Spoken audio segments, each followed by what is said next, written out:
જય ભારત, જય સંવિધાન, જય ભીમ. હું છું આપનો સાથી મિત્ર બલવંત પોત. ઇન્કલાબ જિંદાબાદ.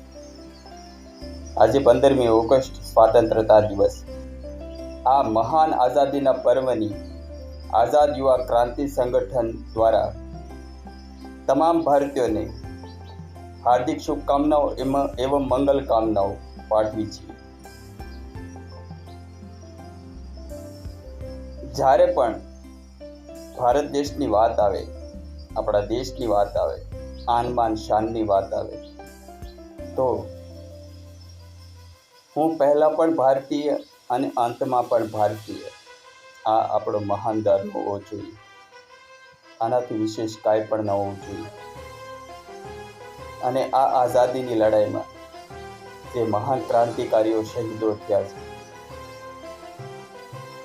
એમના શરણોમાં આઝાદ યુવા ક્રાંતિ સંગઠનની ટીમ કરોડો સેલ્યુટ કરે છે. એ સાથે જય ભારત, જય ભારત, જય ભીમ, જય સંવિધાન, ઇન્કલાબ જિંદાબાદ.